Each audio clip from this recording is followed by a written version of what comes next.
فرزند زہرا یہ حالات برے ہیں۔ کاشانہ بصیرت ایک ایسا مکمل یوٹیوب چینل جس پر محروم بصارت کے لیے بالخصوص اور تمام افراد کے لیے بالعموم سینکڑوں کی تعداد میں اسلامی کتب دستیاب ہیں۔ لہذا گزارش ہے کہ آپ اپنی ذمہ داری نبھاتے ہوئے کاشانہ بصیرت کو سبسکرائب کرنے کے ساتھ ساتھ بیل آئیکن کو پریس کیجیے تاکہ آپ علم کے حصول کے ساتھ ساتھ مذہب اہل بیت کی اشاعت میں بھی اہم کردار ادا کرتے رہیں۔ کاشانہ بصیرت۔ فرزند زہرا یہ حالات برے ہیں۔ بسم اللہ الرحمن الرحیم۔ السلام علیکم۔ یہ کتاب آپ کے لیے کاشانہ بصیرت کی یوٹیوب چینل کی جانب سے ریکارڈ کی جا رہی ہے۔ نام کتاب حکمت عبادات، مصنف آیت اللہ جوادی عاملی۔ اب ہم کتاب کا پارٹ نمبر 4 پڑھیں گے۔ پہلا باب عبادات کی حکمتیں، صفحہ نمبر 61۔ موت کا خوف اور فراموشی کا عارضہ۔ موت ایک ایسا حادثہ ہے کہ جب انسان اپنا علم اور جو کچھ پڑھا ہے اسے بھلا دیتا ہے۔ اکثر اوقات ہمیں بہت ساری چیزیں یاد ہوتی ہیں، لیکن جب کبھی کوئی بنیادی چیز کے بارے میں ہم سے سوال ہوتا ہے تو ہم جواب نہیں دے پاتے ہیں۔ قیامت کے دن ہم سے اسلام کے مشکل مسائل کے بارے میں سوال نہیں کیا جائے گا۔ مثلاً ہم سے یہ نہیں پوچھا جائے گا کہ معارج کیا ہے، تفویض اور قضاء و قدر کیا ہے، لوح محو و اثبات سے کیا مراد ہے، لوح و قلم کسے کہتے ہیں، شق القمر سے کیا مراد ہے، بلکہ اس دن پوچھا جائے گا کہ تمہارا رب کون ہے، تمہارا دین اور کتاب کون سی ہے، تمہارا قبلہ کیا ہے۔ یعنی بالکل ابتدائی سوالات جو ہم اپنے چھوٹے بچوں کو سکھا رہے ہوتے ہیں وہی ہم سے پوچھے جائیں گے، لیکن بہت سارے لوگوں کے پاس ان کا جواب نہیں ہوگا، کیونکہ موت کا خوف ایک ایسا خوف جس سے لوگوں کا حافظہ باقی نہیں رہتا، بالکل ان لوگوں کی طرح جو ذہنی بیماری میں مبتلا ہوئے ہوں اور کئی سال کی محنت سے حاصل کردہ تمام چیزوں کو بھلا دیا ہو۔ بہت سارے علماء اور دانشور جب کسی قسم کی ذہنی بیماری میں مبتلا ہونے کے بعد ٹھیک ہو جاتے ہیں تو انہیں کچھ بھی یاد نہیں رہتا ہے۔ انسان موت کے خوف میں ناگہانی طور پر دیکھتا ہے کہ وہ ظاہر سے باطن اور ملک سے ملکوت کی طرف جا رہا ہوتا ہے، یعنی ایک عالم سے دوسرے عالم کی طرف سفر کرتا ہے۔ اس گہرے سفر کے دوران اس سے یہ سوال کیا جاتا ہے کہ تیرا رب کون ہے، پیغمبر کون ہے، اسے یاد نہیں ہے۔ اس سے پوچھا جاتا ہے کہ کس دین کے پیروکار ہو، لیکن وہ نہیں جانتا ہے۔ یہ جو کہا جاتا ہے کہ ہمیشہ حق کو یاد کرتے رہو، سورہ اعراف آیت نمبر 205۔ اے رسول، اپنے رب کو تضریع اور خوف کے ساتھ دل ہی دل میں اور دھیمی آواز میں صبح و شام یاد کیا کریں اور غافل لوگوں میں سے نہ ہوں۔ یہ اس لیے کہ ذکر خدا کے لیے کوئی وقت اور تعداد معین نہیں ہے۔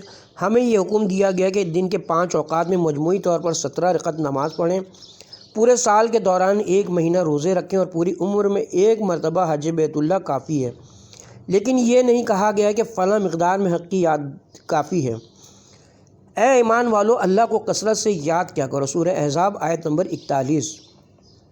انسان کو ہمیشہ حق کی یاد میں رہنا چاہیے اور مستقل طور پر اسے اپنی روح میں بسا لینا چاہیے۔ ہر وقت ہونٹوں پر اس کا نام اور دل میں اس کی یاد دہانی ہونی چاہیے، نہ یہ کہ جب کوئی خطرہ درپیش ہو تو اسے یاد کیا جائے۔ ذکر اور اس کے حکمت کے بارے میں 10ویں باب میں انشاءاللہ تفصیل سے گفتگو کی جائے گی۔ امام خمینی تعلیمی سال کے آخر میں درس کے اختتام پر اپنے شاگردوں کو نصیحت کرتے ہوئے اس حدیث مبارکہ کو، جسے بعد از قیامت سے مربوط مباحث میں بیان کیا گیا ہے، بیان فرماتے تھے کہ قیامت کے دن کچھ لوگوں سے پوچھا جائے گا کہ تمہارا نبی کون ہے۔ ایک طویل عرصہ یعنی تقریباً 70-80 سال یا 1 صدی بعد انہیں یاد آئے گا اور وہ کہیں گے کہ نبی وہ ہے جس پر قرآن نازل ہوا۔ پھر بھی انہیں رسول اکرم صلی اللہ علیہ وسلم کا نام مبارک یاد نہیں آئے گا۔ جب کبھی بھی قیامت، موت، حشر، صراط، حساب و کتاب اور عدل الہی کی بحث چھڑ جاتی تھی تو رسول اکرم صلی اللہ علیہ وآلہ وسلم کسی حملے کی خبر دینے والے، یعنی کسی لشکر کو حملہ آور کی خبر دینے والے کا سا رویہ اپناتے تھے، اور جب بھی قیامت سے متعلق کوئی خبر دینی ہوتی یا جہنم کی بات ہوتی تو آپ کے چہرے مبارک کا رنگ متغیر ہو جاتا تھا۔ انسان کے مرنے کے بعد اس کے لیے قیامت صغریٰ شروع ہو جاتی ہے، لیکن قیامت کب ہوگی یہ معلوم نہیں ہے۔ ایسے میں وہ اچانک دیکھتا ہے کہ حالات بدل گئے ہیں اور وہ کسی اور عالم میں پہنچ چکا ہوتا ہے۔ وہ وہاں کسی کو بھی نہیں جانتا ہے، اگر کسی انسان کو اچانک اٹھا کر مشرق سے مغرب پہنچا دیا جائے یا اس کے برعکس مغرب سے مشرق لایا جائے تو ایسا نہیں ہے کہ کیونکہ وہاں پر بھی تو یہی انسان ہے۔ مشرق اور مغرب میں نافذ نظام بھی ایک جیسا ہے۔ وہاں بھی سورج اور چاند ہیں، لوگ ہیں، زندگی ہے، البتہ مختصر سی تبدیلی کے ساتھ۔ لیکن انسان مرنے کے ساتھ اچانک کسی اور عالم میں پہنچ چکا ہوتا ہے جس کا اس دنیا سے کوئی تعلق ہی نہیں ہوتا ہے، بلکہ وہاں کے مسائل ہی کچھ اور ہیں۔ اور فرمایا تم صبح و شام قیامت میں داخل ہو جاتے ہو۔ بہت سارے لوگ اپنے آپ کو دھوکہ دیتے ہیں۔ اس کے بعد فرمایا وہ نہیں جانتے ہیں وہ کون سی چیزیں بک جاتی ہیں اور کن کی باتیں خریدی جاتی ہیں، وہاں پر انسان سے کیا مانگا جاتا ہے۔ آپ نے گفتگو کو آگے بڑھاتے ہوئے فرمایا اے لوگو، کوئی بھی شخص اپنے مرنے کے بعد کوئی حلال مال چھوڑ دے تو وہ اس کے ورثہ کا حق ہے، اور اگر کوئی قرض اور بے سرپرست خاندان چھوڑ جائے تو میں اس کی ضروریات پوری کروں گا۔ تاریخ اسلام میں تقریباً 70-80 جنگیں لڑی گئیں۔ مسلمانوں کی تمام تر کمزوریوں کے باوجود کیا ان مسلط شدہ جنگوں کا اعلان کرتے وقت حضور اکرم صلی اللہ علیہ وسلم کا چہرہ مبارک سرخ ہو جاتا تھا؟ مسلمان آدھے کھجور پر گزارا کرتے تھے جبکہ وہ اونٹ ذبح کر کے کھاتے تھے۔ مسلمان کھجور کا چھلکا اور دشمن کباب کھاتے تھے۔ مسلمان پاپیادہ جنگ پر جاتے تھے اور وہ سواری پہ سوار ہوتے تھے۔ مسلمان خالی ہاتھ ہوتے تھے جبکہ دشمن جدید اسلحے سے لیس ہوتے تھے۔ مثلاً جنگ بدر جو کبھی مسلحانہ جنگ تھی، اس میں طرفین کی طاقت کا کوئی تقابل نہیں تھا، لیکن اس کے باوجود حضور اکرم صلی اللہ علیہ وسلم جو اس جنگ میں مسلمانوں کی قیادت فرما رہے تھے کا چہرہ مبارک سرخ نہیں ہوتا تھا۔ امیر المومنین علیہ السلام فرماتے ہیں جنگ بدر کی رات جب تمام لوگ خوفزدہ تھے تو رسول اکرم پوری رات صبح تک ایک درخت کے نیچے کھڑے ہو کر یوں عبادت کرتے رہے جیسے کل جنگ کا کوئی پروگرام ہی نہیں ہے۔ لیکن اس کے باوجود جب آپ موت اور سزا و جزا کی بات کرتے تو آپ کا چہرہ مبارک سرخ ہو جاتا تھا، گویا حضرت صلی اللہ علیہ وسلم جہنم کو دیکھ رہے تھے۔ قرآن کریم میں ارشاد اقدس الہی ہوتا ہے اگر یقین کی منزل تک پہنچ جاؤ جو جہنم اور اس کی آگ کو دیکھ سکتے ہو۔ سورہ تکاثر آیت نمبر 5 اور 6۔ عبادت کی حکمت اور کائنات کے اسرار تک پہنچنے کا راستہ۔ اللہ تعالیٰ نے اپنے بندوں اور سالکان اللہ کے لیے اس راستے کو کھلا رکھا ہے اور انہیں ان امور تک پہنچنے کے طریقے بھی سکھلایا ہے۔ مثال کے طور پر انسان ماہ مبارک رمضان میں عظمت کا احساس کرتا ہے اور اپنی بزرگی کو سمجھتا ہے۔ وہ کہتا ہے میں اس سے کہیں زیادہ بڑا ہوں کہ خود کو گناہوں سے آلودہ کروں۔ وہ یہ بزرگی روزے کے نتیجے میں حاصل کرتا ہے۔ روزے کے مقدمات اولیہ میں سے ایک امساک اور کم خوری ہے۔ ارسطو سے پوچھا گیا کہ آپ کھانا کم کیوں کھاتے ہیں؟ کہنے لگے میں زندہ رہنے کے لیے کھاتا ہوں جبکہ دوسرے لوگ کھانے کے لیے زندہ رہتے ہیں۔ جو لوگ زیادہ کھاتے ہیں ان کی عمر کم ہوتی ہے اور وہ معرفت الہی کے حصول سے بھی محروم رہ جاتے ہیں۔ واقعاً زیادہ کھانا ایک بڑی مصیبت ہے۔ پیغمبر اکرم صلی اللہ علیہ وسلم فرماتے ہیں حضرت جبرائیل امین خدا کی طرف سے ایک پیغام لائے کہ میرے نزدیک بھرے ہوئے پیٹ سے بری چیز کوئی نہیں کہ انسان ہمیشہ سیر رہے، کیونکہ پرخور شخص حیوانات کی طرح کھاتا ہے اور جمادات کی طرح پڑا رہتا ہے۔ اس موضوع پر تفصیلی گفتگو 5ویں باب میں کی جائے گی۔ اپنے آپ کو کائنات کے اسرار سے باخبر رکھنے کے لیے اپنے جسم کو ہلکا رکھنے کے علاوہ کوئی چارہ نہیں ہے۔ امیر المومنین امام علی علیہ السلام فرماتے ہیں ہلکے ہو جاؤ تاکہ ملحق ہو سکو۔ آپ کا یہ فرمان اس آیت کریمہ کے عین مطابق ہے جس میں ارشاد اقدس الہی ہوتا ہے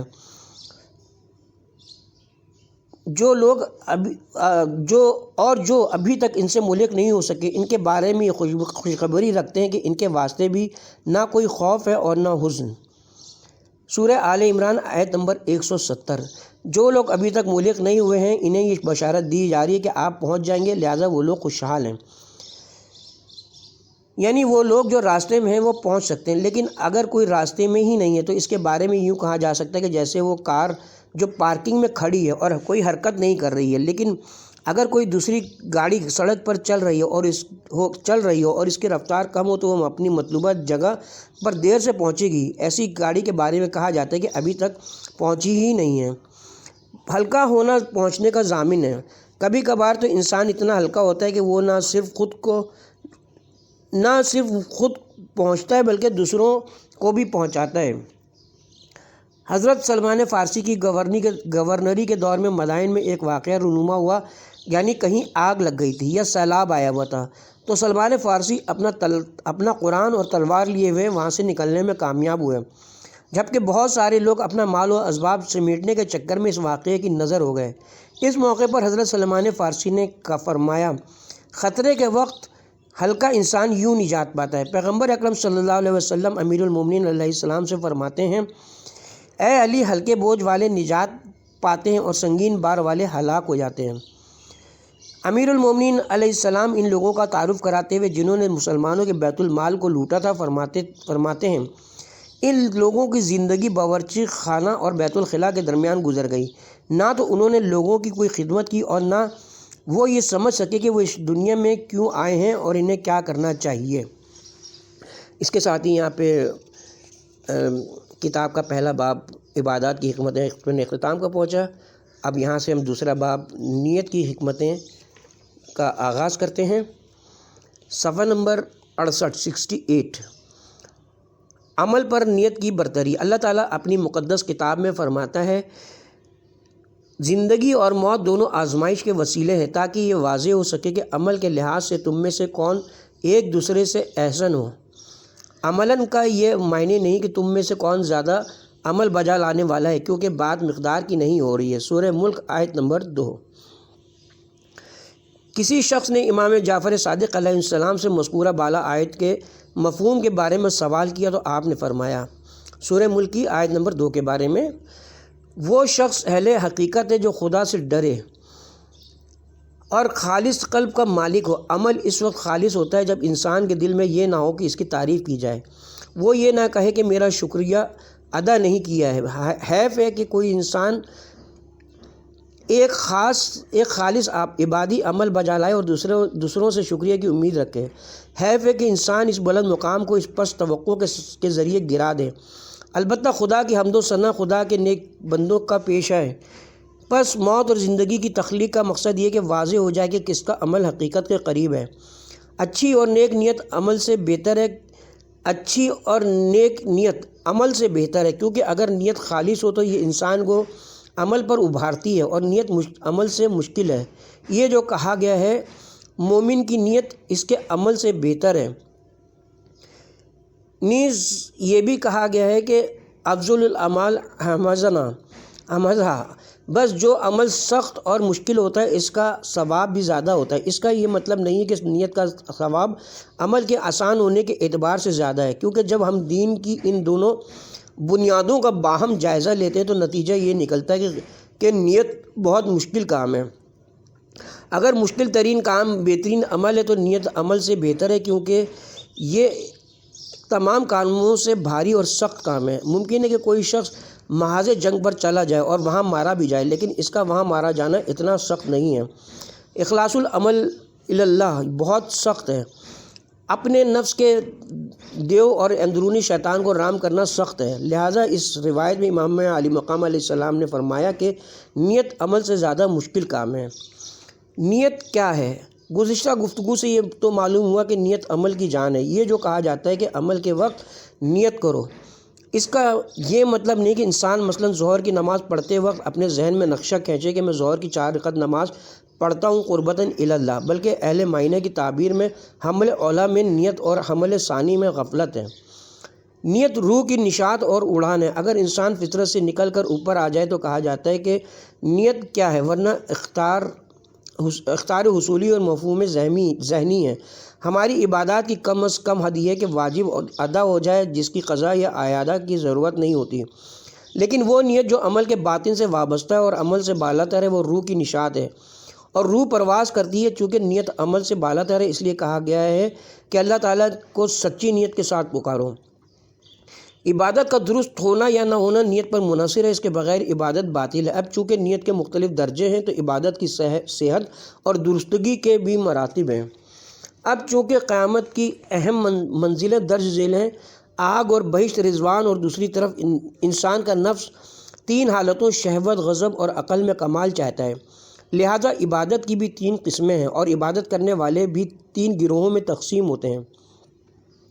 ایک گروہ جہنم اور اس کی آگ کے ڈر کی وجہ سے عبادت کرتا ہے جو غلاموں کی عبادت ہے، ایک اور گروہ بہشت اور اس کے نعمتوں کی لالچ میں اللہ کی عبادت کرتا ہے، یہ تاجروں کی عبادت ہے۔ تیسرا اور آخری گروہ صرف اور صرف خدا کی ذات سے محبت کی وجہ سے اس کی عبادت کرتا ہے، یہ عبادت کا سب سے بلند مرتبہ ہے جسے عبادت احرار سے تعبیر کیا گیا ہے۔ یہ ساری عبادتیں اپنی جگہ صحیح ہیں لیکن سب کے مراتب اور ثواب یکساں نہیں ہیں۔ پس نیت جو قصد قربت سے عبارت ہے عمل کی جان اور روح ہے اور خود عمل سے بالاتر ہے اور ہم سے اور اہم ہے، اور کیونکہ عمل کی زندگی کا دار و مدار نیت پر ہے، عمل کی زندگی کا دار و مدار نیت پر ہے، اور عمل کی جزا کے نیت کی قسموں اور قصد انسان کے مطابق مختلف مراتب ہوتے ہیں۔ انسان پر نیت کے اثرات۔ امام جعفر صادق علیہ السلام فرماتے ہیں کہ کبھی بھی ایک مضبوط اور بلند نیت رکھنے والا بدن کمزور اور ناتواں نہیں ہو سکتا ہے، کیونکہ عمل ظاہری اور صوری اعتبار سے وجوداً اور عمدن دل کی نیت کا تابع ہے، تو قوت اور ضعف کے لحاظ سے بھی ایسا ہی ہے، اور وہ اس طرح کہ اگر نیت اور قصد محکم اور قوی ہو تو کمزور اور ناتواں جسم بھی بڑے بڑے کارنامے انجام دے سکتا ہے، اور اس کے برعکس جب نیت اور قصد کمزور ہو تو مضبوط جسم کا حامل شخص بھی کمزور پڑ جاتا ہے۔ بس انسان کے وجود کی اہمیت اس کی نیت کی وجہ سے ہے، نہ کہ اس کے بدن کی وجہ سے۔ یہ حدیث ائمہ معصومین علیہم السلام سے منقول روایات میں سے ایک روشن حدیث ہے، جس میں انسان کی تعریف بیان کرتے ہوئے اسے حیوان ناوی یعنی ارادہ کرنے والا حیوان سے تعبیر کیا گیا ہے۔ اس بات پر ایک اور ثبوت کہ انسان کی نیت اور ارادے کو بنیادی حیثیت حاصل ہے، وہ یہ کہ اگر نیت وجود میں آئے تو وہ مضبوط ہو جاتی ہے اور نماز مناجات کی صورت اختیار کرتے ہوئے نمازی کے لیے معراج بن جاتی ہے۔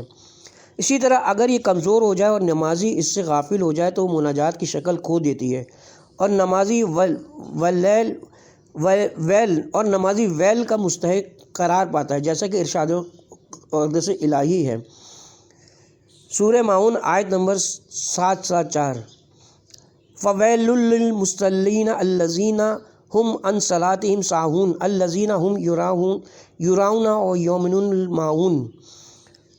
سورہ معون آیت نمبر 4 سے 7۔ اخلاص اور ریاکاری عقل، عملی ارادہ اور اخلاص جیسے آثار کی حامل ہے۔ یہ عقل وہی نور ہے جو اللہ کی شناخت اور پرستش کے نتیجے میں انسان کے بہشتی ہونے کا سبب بنتی ہے۔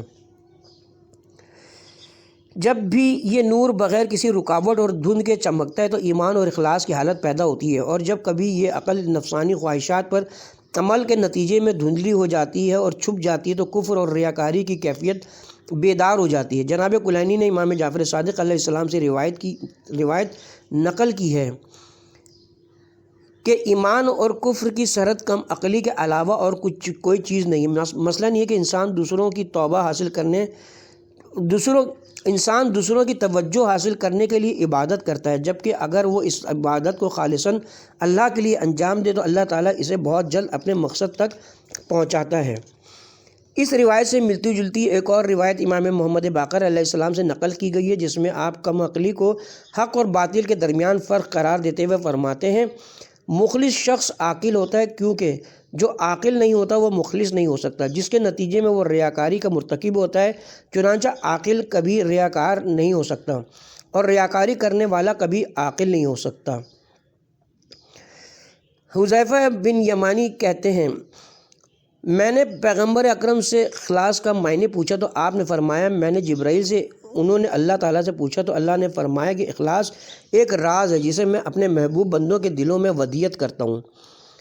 بندہ صالح جب اللہ تعالیٰ کا دوست بن جاتا ہے تو وہ اس بات کا تابع اور پیروکار بن جاتا ہے جو اللہ کے دوست اور اس کے حبیب کی زبان سے جاری ہوتی ہے، اور اللہ کے رسول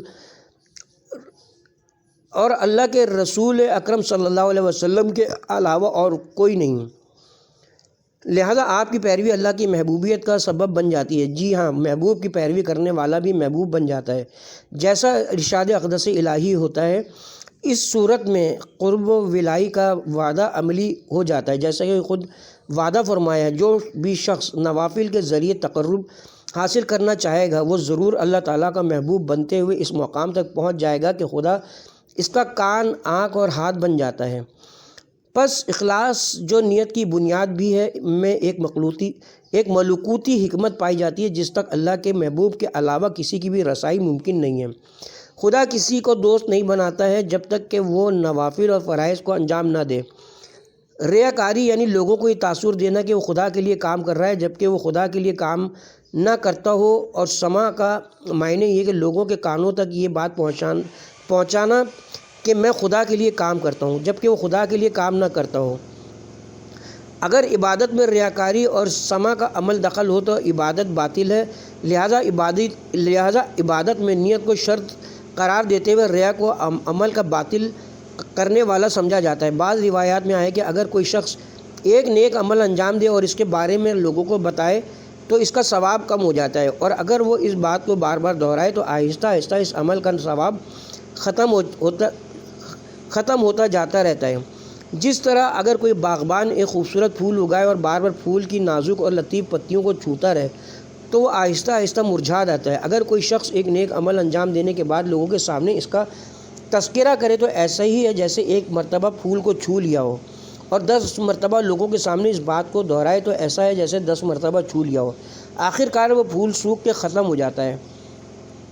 عبادات میں نیت ضروری ہے، لیکن غیر عبادی مسائل توسلیات میں کوئی ایسا حکم نہیں پایا جاتا کہ حتماً خدا کے لیے کوئی عمل انجام دیا جائے، لیکن اگر کوئی اس توسل کو عبادت کا رنگ دے کر اس میں ریاکاری کرے تو اس نے اپنے آپ کو مشکل میں ڈال دیا ہے۔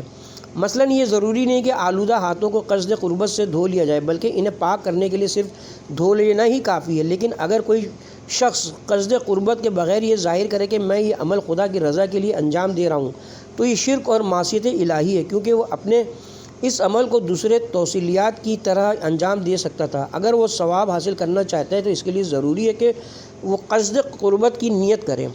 پس کسی کو خدا کا شریک قرار دینا حرام ہے، کیونکہ اگر کوئی شخص اپنے عمل کے کسی بھی حصے میں کسی غیر خدا کو شریک کرتا ہے تو وہ حصہ عبادت شمار نہیں ہوگا، جس کے نتیجے میں اس کا عمل ناقص ہونے کی وجہ سے اللہ کی بارگاہ میں قابل قبول قرار نہیں پائے گا اور وہ خدا کی بندگی سے نکل جائے گا۔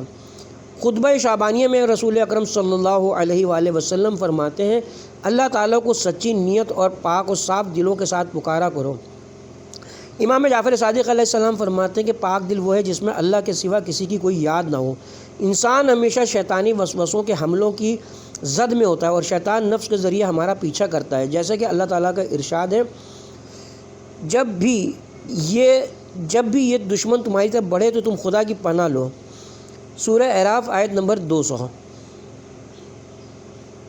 اگر تمہارے اندر گناہ کا خیال آ جائے تو سمجھنا کہ تجھ پر شیطان حملہ کرنے کی تیاری کر رہا ہے۔ جب دشمن حملہ آور ہو جائے تو تمہیں پناہ گاہ میں پناہ حاصل کرنا چاہیے۔ جب آپ شیطانی وسوسوں کا شکار ہو جائیں تو اس وقت صرف اعوذ باللہ من الشیطان الرجیم کہنا کافی نہیں ہے، اگرچہ لفظی استعاذہ بھی عبادت ہے، لیکن اس لفظ کے محور کے سوا کوئی اثر نہیں رکھتا ہے۔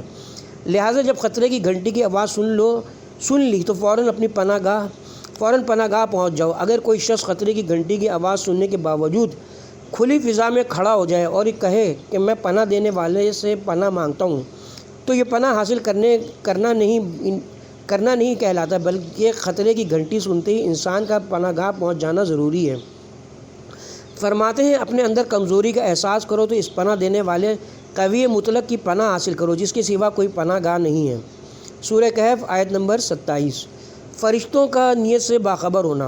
امام زین العابدین علیہ السلام سے پوچھا گیا کہ جو فرشتے ہمارے اعمال لکھ رہے ہیں وہ تو ٹھیک ہے کہ وہ انہیں دیکھتے ہیں اور لکھتے ہیں، تو کیا وہ ہماری ان نیتوں کو بھی لکھتے ہیں جنہیں ابھی تک ہم نے عملی جامہ نہیں پہنایا ہے؟ کیونکہ وہ انہیں دیکھ تو نہیں سکتے ہیں، تو پھر کس طرح لکھتے ہیں؟ اور اللہ تعالیٰ یہ جو فرماتا ہے سورہ بقرہ آیت نمبر 284، تمہارے دل کے وہ راز جنہیں تم نے لوگوں کے سامنے ظاہر نہیں کیا ہے، قیامت کے دن ان کا بھی حساب ہوگا۔ تو دلوں کے رازوں کو فرشتے کس طرح جان لیتے ہیں اور کیوں کر لکھتے ہیں؟ آپ نے فرمایا، کیا پھولوں کے باغ کی خوشبو اور کچرے کے ڈھیر کی خوشبو ایک جیسی ہو سکتی ہے؟ اگر آپ پھولوں سے بھرے کسی باغ کے قریب سے گزرتے تو اچھی خوشبو محسوس کرتے ہیں، اسی طرح جب کوئی بدبو انسان کی ناک تک پہنچتی ہے تو وہ سمجھتا ہے کہ یہاں کوئی کچرے کا ڈھیر ہے، یعنی وہ بدبو کے ذریعے سمجھتا ہے کہ وہ پھولوں کے باغ کے قریب سے گزر رہا ہے یا کچرے کے ڈھیر کے پاس سے۔ فرشتے بھی خوشبو کے ذریعے جان لیتے ہیں کہ اس مومن کے دل میں اچھی نیت ہے، اور بدبو سے سمجھتے ہیں کہ اس شخص کے دل میں پلیدی اور برائیاں بھری ہوئی ہیں۔ یہ کیوں کر ممکن ہے کہ انسان گٹر میں زندگی گزارے اور وہاں کی بدبو کو محسوس نہ کرے۔ اگر کوئی شخص ملکوت تک پہنچ جائے تو وہ دوسروں کی خوشبو اور بدبو کو سونگھتا ہے، اور وہ اس کے ذریعے مومن اور منافق کو پہچان لیتا ہے۔ ایک دن امیر المومنین علیہ السلام خطبہ دینے میں مشغول تھے اور کچھ لوگ بیٹھے آپ کی گفتگو سن رہے تھے۔ اتنے میں بنو امیہ کے کچھ جاسوس یہ خبر لے کر پہنچ گئے کہ خالد بن ارطہ مر گیا۔ آپ نے ان کی باتوں پر کوئی توجہ دیے بغیر اپنی گفتگو جاری رکھی، جبکہ کچھ لوگوں نے یقین کر لیا کہ خالد مر گیا ہے۔ ایک مرتبہ پھر کہا گیا کہ خالد مر گیا ہے، آپ نے پھر بھی اس بات کو نظر انداز کر دیا۔ تیسری مرتبہ کہا گیا کہ اے امیر المومنین، یہ پکی خبر ہے، خالد مر گیا ہے۔ تو آپ نے فرمایا نہیں، وہ ابھی تک مرا نہیں ہے، بلکہ وہ زندہ ہے اور ابھی بھی اپنی سازشوں میں مصروف ہے، اور لوگوں کو میری حکومت کے خلاف اکسا رہا ہے، اور وہ مسجد کے اس دروازے سے داخل ہوگا۔ اس وقت آپ نے ممبر کے قریب بیٹھے ہوئے اس شخص کی طرف اشارہ کرتے ہوئے فرمایا، اس کا پرچم اس شخص کے ہاتھ میں ہوگا اور وہ حق کے خلاف قیام کرے گا، وہ ابھی تک مرا نہیں ہے۔ بعد میں جو آپ نے فرمایا تھا ایسا ہی ہوا، اور ممبر کے قریب بیٹھے آپ کی گفتگو سننے والے شخص کے بارے میں آپ کی غیبی خبر سچ ثابت ہوئی۔ بس امیر المومنین علیہ السلام بھی فرشتوں کی طرح لوگوں کے دلوں کو دیکھتے تھے، اور وہ یہ جانتے تھے کہ کس کے دل میں پھولوں کے باغ ہیں اور کس کا دل کچرے کی کنڈی ہے۔ آپ جانتے تھے بہرحال ہم لوگ یا تو گٹر کھودنے میں مشغول ہیں یا پھولوں کو پانی دینے میں۔ خود وہ شخص قطع نظر اس کے انتظار میں ہے، ممکن ہے کہ اس کے بغیر روح اور ریحان سے پردے ہٹ جانے کی وجہ سے انسان سب کے سامنے بے آبرو ہو جائے۔ روایات میں آیا کہ بے عمل عالم کی بدبو دوسروں کو اذیت اور تکلیف پہنچاتی ہے، کیونکہ وہ دوسروں کی بدبو سے زیادہ خطرناک ہے۔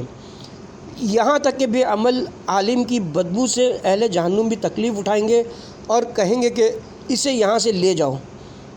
اللہ اکبر۔ رسوائی کا دن۔ اگر کوئی شخص اس دنیا میں رسوا ہو جائے تو کسی دیوار یا درخت کے پیچھے، کسی درے یا کسی پہاڑ کے دامن میں چھپ سکتا ہے تاکہ کوئی اسے نہ دیکھے، لیکن کل قیامت کے دن جب حق کی بارگاہ میں حقیقت ظاہر ہو جائے تو پھر وہ کسی کھائی میں چھپا نہیں رہ سکے گا۔ قرآن مجید میں آیا کہ پیغمبر اکرم صلی اللہ علیہ وآلہ وسلم سے لوگ سوال کرتے ہیں کہ قیامت کے دن اللہ تعالیٰ ان پہاڑوں کا کیا کرے گا۔ سورہ طٰہٰ آیت نمبر 105 تا 107۔ وہ لوگ آپ سے پہاڑوں کے بارے میں پوچھتے ہیں، اے پیغمبر کہہ دیجیے کہ کوئی پہاڑ باقی نہیں رہے گا، سارے پہاڑ ریزہ ریزہ ہو جائیں گے۔ قیامت کے دن زمین چٹیل میدان بن جائے گی جس میں کوئی پہاڑ درہ کھائی ٹیلا نہیں ہوگا، اسی طرح نہ ہی وہاں کوئی درخت ہوگا اور نہ ہی کوئی دیوار کے شرمندہ انسان جس کے پیچھے اپنے آپ کو چھپا سکے۔ اہل محشر کی نظریں اتنی تیز ہوں گی کہ وہ ہر جگہ دیکھ سکیں گی۔ وہاں انسان ہوگا اور موجودات عالم کے وسیع نظارے ہیں۔ سورہ قاف آیت نمبر 22۔ شرمندہ انسان اپنے آپ کو کہاں چھپا سکتا ہے؟ ایک انسان جو اپنی ساری عمر لوگوں کی برائیاں کرتا رہا ہو، اب جب اس کے سر سے ٹوپی اتر جائے تو وہ کیوں کر دوسروں کے درمیان رہ سکے گا؟ سب سے اہم ترین خطرہ بے آبرو ہونے کا۔ اللہ تعالیٰ پیغمبر اکرم صلی اللہ علیہ وسلم اور مومنین کی تعریف بیان کرتے ہوئے فرماتا ہے، یہ وہ لوگ ہیں جن کی آبرو قیامت میں محفوظ رہے گی۔ سورہ تحریم آیت نمبر 8۔ قیامت کے دن اللہ اپنے نبی اور ان کے پیروکاروں کو رسوا نہیں کرے گا۔ اس سے معلوم ہوتا ہے کہ یہ ایک اہم مسئلہ ہے۔ اللہ تعالیٰ پیغمبر کی عظمت بیان کرتے ہوئے فرماتا ہے، اس دن پیغمبر اور اس کے پیروکاروں کی آبرو محفوظ رہے گی، اللہ انہیں رسوا نہیں کرے گا، جبکہ باقی لوگ رسوا ہو جائیں گے۔ اب ہمیں اپنا جائزہ لینا ہوگا کہ کیا ہم جو بظاہر دکھائی دے رہے ہیں اندر سے بھی ایسے ہی ہیں کہ نہیں، یا یہ کہ جب خلوت میں چلے جاتے ہیں تو کچھ اور ہوتے ہیں۔ ہم میں سے کس میں یہ عظمت پائی جاتی ہے جس کا اندر اور باہر ایک جیسا ہو؟ قیامت رسوائی کا دن ہے اور رسوائی سے بری اور کوئی چیز نہیں ہے، اس لیے اگر انسان کو جلایا جائے تو وہ اس پر صبر کر سکتا ہے، لیکن اس بات کے لیے تیار نہیں ہوتا کہ ایک لمحے کے لیے بھی اسے رسوا کیا جائے۔ لہٰذا جب قیامت کے عذاب کا وقت آئے گا تو صاحبان عقل کہیں گے، پروردگار تو جسے جہنم میں ڈال دے گا گویا اسے ذلیل و رسوا کر دیا۔ یہاں پر رسوائی کی بات ہو رہی ہے، جبکہ جہنم کی آگ میں جلنا بھی ایک بہت بڑا سخت مرحلہ ہے۔ منافق اور گندی نیت۔ انسان بعض بیماریوں کے ظاہر ہونے سے گھبراتا نہیں، لیکن بعض لوگ بیماریوں کے ظاہر ہونے سے ڈرتے ہیں۔ نفاق ایک قلبی بیماری ہے جو چھپی ہوئی ہے، جس کے بارے میں اللہ تعالیٰ دھمکی آمیز لہجے میں فرماتا ہے، ایسا کوئی کام نہ کرنا کہ میں تمہاری اس بیماری سے پردہ ہٹا دوں۔ سورہ محمد آیت نمبر 29۔ کیا جن کے دلوں میں بیماری پائی جاتی ہے ان کا خیال یہ ہے کہ خدا ان کے دلوں کے کینوں کو باہر نہیں لائے گا؟ جو لوگ کمزور ایمان کے مالک ہوتے ہیں، امن و سلامتی کے دنوں میں اپنے آپ کو مسلمان کہلاتے ہیں، لیکن امتحان اور آزمائش کے وقت اسلام کی حفاظت کے لیے کوشاں نہیں ہوتے ہیں۔ اس لیے فرماتا ہے سورہ بقرہ آیت نمبر 214، کیا تمہارا خیال ہے کہ تم آسانی سے جنت میں داخل ہو جاؤ گے جبکہ ابھی تمہارے سامنے گزشتہ امتوں کی مثال نہیں آئی؟ رسول اکرم صلی اللہ علیہ وسلم کی تحریک کے آغاز میں جس وقت جہاد اور دفاع کا سلسلہ شروع نہیں ہوا تھا اور مسلمان سکون کی زندگی بسر کر رہے تھے، وہ یہ سوچتے تھے کہ بس مسجد نبوی میں پیغمبر اکرم صلی اللہ علیہ وسلم کی نماز میں اقتداء کرنے سے وہ جنت کے حقدار ٹھہر جائیں گے۔ اس وقت یہ آیت نازل ہوئی اور انہیں بتایا گیا کہ جنت میں داخل ہونے کے لیے یہ کافی نہیں ہے، بلکہ محاذ جنگ اور جہاد کا مرحلہ باقی ہے۔ جہاد کا حکم نازل ہونے سے پہلے لوگ پیغمبر اکرم صلی اللہ علیہ وسلم کی خدمت میں حاضر ہوتے اور کہتے تھے، کیا کوئی نئی سورہ یا نئی آیت نازل نہیں ہوئی کہ جس پر عمل کر کے ہم ثواب حاصل کر سکیں؟ لیکن جب کوئی ایسی سورہ یا آیت جس میں جنگ اور قتال کا حکم دیا گیا ہو نازل ہوتی تھی تو وہ اسے سن کر اسے اپنے لیے ایک بوجھ سمجھتے ہوئے سستی کا مظاہرہ کرتے تھے، جس پر قرآن نے سخت الفاظ میں ان کی مذمت کی ہے۔ سورہ توبہ آیت نمبر 38 میں منافق وہی کام کرتا ہے جو کام چوہا اپنے بل میں کرتا ہے۔ چوہے کے بل کے 2 سوراخ ہوتے ہیں، ایک سوراخ جہاں سے وہ بل میں داخل ہوتا ہے نافق کہلاتا ہے، جبکہ دوسرا سوراخ جہاں سے وہ باہر نکلتا ہے اسے قاصے کہتے ہیں۔ چوہا اپنے بل سے باہر نکلنے والے دروازے کو انتہائی نرم و ملائم مٹی سے چھپائے رکھتا ہے، اور جب اسے کوئی آواز سنائی دیتی ہے یا وہ کوئی خطرہ محسوس کرتا ہے تو فوراً اس نرم مٹی کو ہٹاتا ہے اور بل سے بھاگ نکلتا ہے۔ اللہ تعالیٰ فرماتا ہے کہ نفاق کی ٹوپی ہمیشہ نہیں رہتی اور کبھی کبھار منافق پر فرار کے دونوں راستے بند کر دیے جاتے ہیں اور اسے بھاگنے نہیں دیا جاتا، اور اسی حالت میں اس کے چہرے سے نقاب ہٹاتے ہوئے اسے رسوا کیا جاتا ہے۔ سورہ محمد آیت نمبر 30، اور اگر ہم چاہتے تو انہیں دکھلا دیتے اور آپ چہرے کے تاثرات ہی سے پہچان لیتے، اور ان کی گفتگو کے انداز سے تو بہرحال پہچان ہی لیں گے۔ نفاق کی بنیاد اس اصل پر قائم ہے کہ وہ خدا کے حوالے کسی حقیقت اور واقعیت کا قائل نہیں ہے۔ جہاد سے متعلق منافق کی سوچ احساسات کے ماتحت سے ہے، نہ کہ عقل کے دائرے میں۔ وہ لوگوں کو اسی دائرے تک محدود کرتے ہوئے احساس اور ظاہر کی حد تک حقیقت کا قائل رہتا ہے۔ حقیقت میں ایسا انسان نہ تو خدا کو پہچانتا ہے اور نہ ہی اس سے کائنات کے اسرار و رموز کو سمجھا ہے، بلکہ اس نے اپنے آپ کو دھوکے میں رکھا ہے۔ منافق یہ کوشش کرتا ہے کہ کوئی اچھا کام انجام دینا ہو تو اسے لوگوں کی نظروں کے سامنے انجام دے تاکہ لوگ اسے دیکھیں، اور کوئی برا کام انجام دینا ہو تو اسے لوگوں سے چھپ کر انجام دے تاکہ لوگ دیکھنے نہ پائیں۔ منافق کی نظر کا محور لوگ ہوتے ہیں، جیسے کہ ارشاد قدس الہی ہے سورہ نساء آیت نمبر 108۔ یہ لوگ رات گئے اپنے خفیہ جلسوں میں کچھ ایسی باتیں کرتے ہیں جنہیں اللہ تعالیٰ پسند نہیں فرماتا ہے، جبکہ خدا ان کے تمام اعمال کا احاطہ کیے ہوئے ہیں۔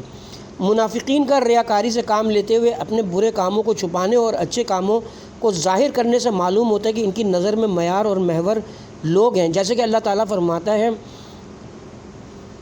جس دن سب نکل کر سامنے آ جائے گا اور خدا پر کوئی بات مخفی نہیں رہ جائے گی۔ سورہ غافر آیت نمبر 16۔ ایک اور مقام پر ارشاد ہوتا ہے اس دن تم کو منظر عام پر لایا جائے گا اور تمہاری کوئی بات پوشیدہ نہیں رہے گی۔ سورہ الحاقہ آیت نمبر 18۔ یعنی ایک دن ایسا آئے گا کہ کوئی بات پوشیدہ نہیں رہے گی، جس کے باطن میں جو کچھ بھی ہے وہ ظاہر ہو جائے گا۔ اسی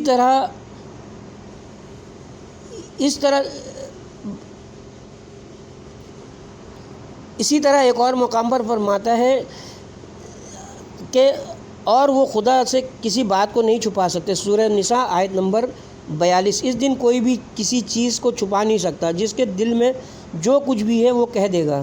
یہ مختلف تعبیرات اس بات پر تاکید کرتے ہیں کہ کوئی چیز خدا سے پوشیدہ نہیں ہے، لیکن آپ اس دن سمجھ لیں گے کہ اللہ نے دنیا میں دیکھا ہے، نہ کہ قیامت میں دیکھے گا، بلکہ آپ کو معلوم ہوگا کہ اللہ ہمیشہ دیکھتا رہا ہے۔ قیامت کے بارے میں یہ جو ارشاد ہوتا ہے تو ان کا پروردگار اس دن کے حالات سے خوب باخبر ہے، سورہ عادیات آیت نمبر 11۔ اس کا مطلب یہ نہیں ہے کہ اس کا یہ مطلب نہیں ہے کہ اللہ قیامت کے دن باخبر ہوگا، بلکہ قیامت کے دن لوگوں کو یہ معلوم ہوگا کہ خدا ہمیشہ باخبر اور آگاہ تھا۔ بس پہلے درجے کی سب سے اہم چیز نیت ہے۔ ہم انسانوں کو اپنی نیت پاک و صاف رکھنے کی کوشش کرتے رہنا چاہیے۔ اس کے ساتھ ہی یہاں پر ہم اپنے پارٹ نمبر 4 کا اختتام کرتے ہیں، اور ساتھ ہی دوسرا باب بھی اپنے اختتام کو پہنچا، جس کا نام تھا نیت کی حکمتیں۔